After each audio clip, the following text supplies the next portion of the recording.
got me, sir? Yes, sir. Okay, so we have So, yeah. yes. So I go by Easy, Lieutenant Colonel Ekzhin Ear, but a lot easier to just say Easy.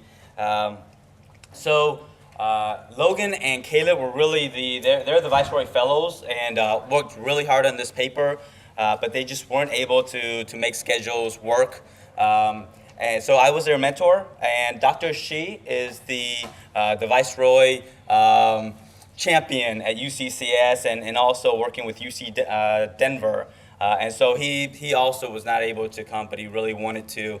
And really working with the Viceroy Fellows as their mentor, I would hire these guys, right? Logan would be an amazing soldier in my formation. So I'm a PhD candidate at UCCS. The Army sent me there for 3 years. My full-time job is to learn and soak up all these things and to help the ROTC and Logan and Caleb. I think they're going into the DIB side of things. But we've done several different researches here. I think I saw some from Cyber Recon at CyberCom a few weeks ago where they also did some research. So this is preliminary research that they also fed into additional areas. So Dr. Shi's got them working hard. But here specifically, we're looking into APTs. We want to understand APTs more, and we want a methodology to do this. So the motivation really, there are just lots of cyber attacks out there, right?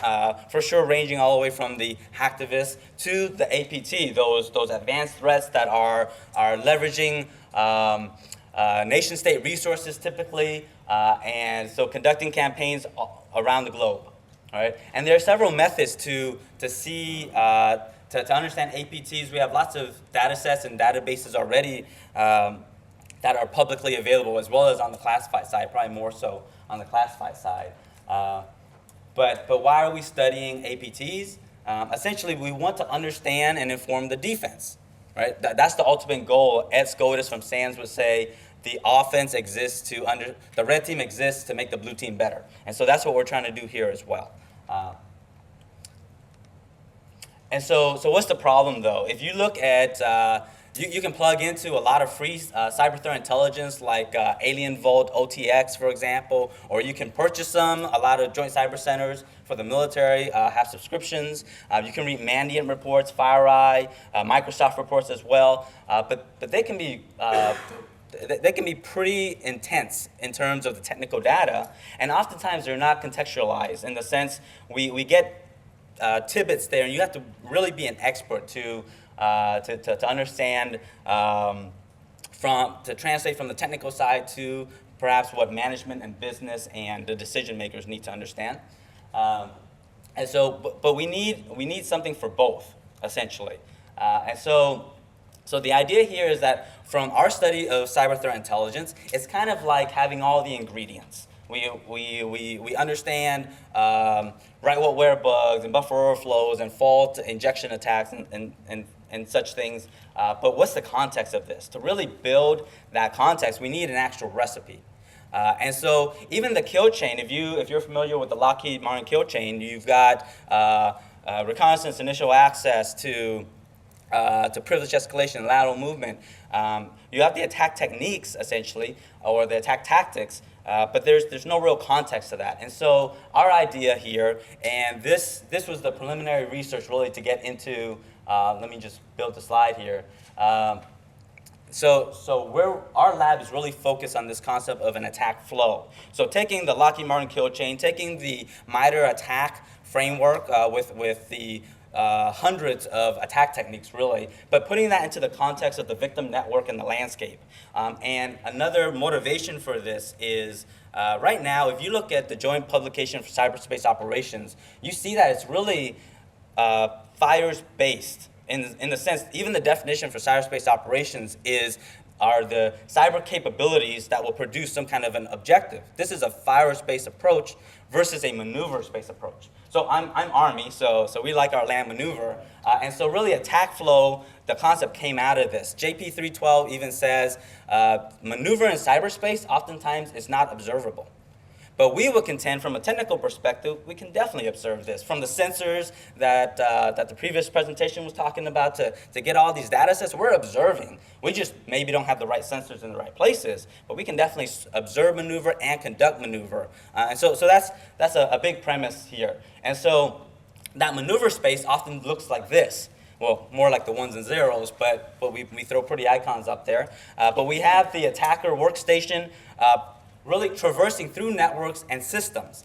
And the kill chain and MITRE attack framework helps to build the linkages and the progression of attacks. But the key idea here is that an attack flow shows the maneuver or the progression of the adversary, or the APT in this case, across that digital landscape.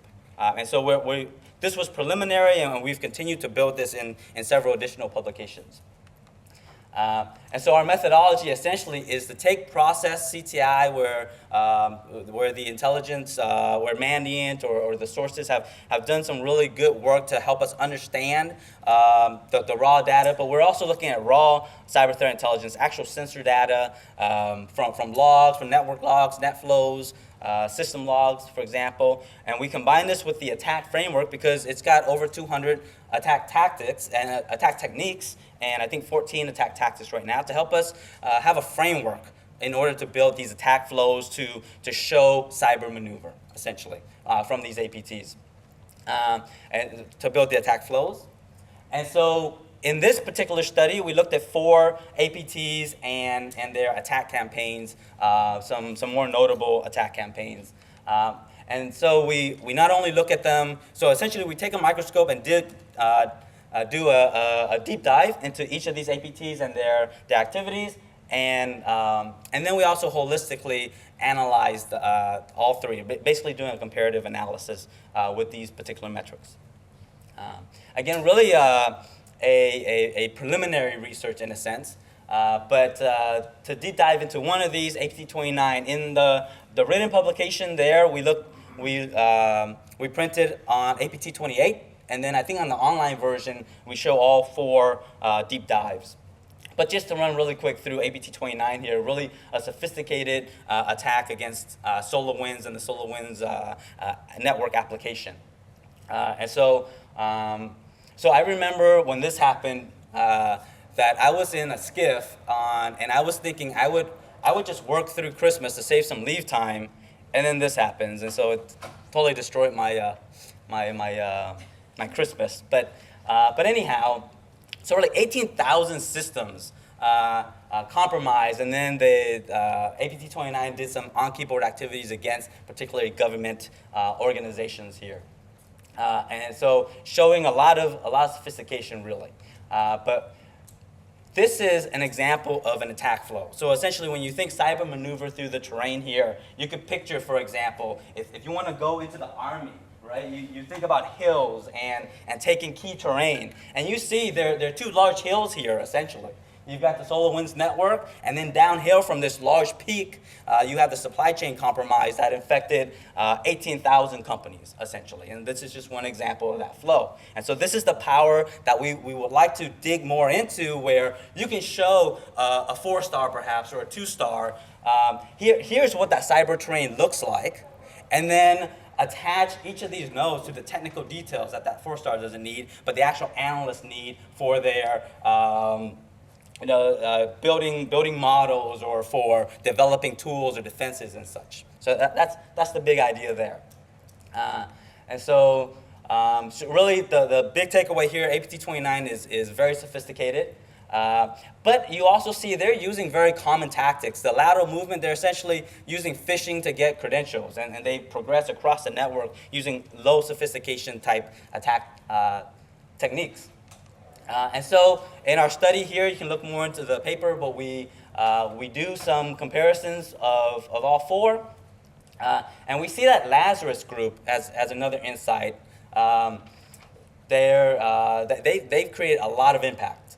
One reason for this is because Lazarus group is a combination of many APTs from North Korea. And then just as another example of what can we get from this kind of analysis is we also see, of course, sophistication of APT29 and The key here is that they're not always using super sophisticated techniques. Even the common techniques will work. Yeah. So sorry, down and dirty here. Also root cause analysis. You see, by seeing the terrain, here is a root cause. Here is this supply chain. Yeah. And so, just to bust through here, we're continuing to research essentially this attack flow method of seeing cyber maneuver. Yeah. Sorry I went over time there, but probably no time for questions.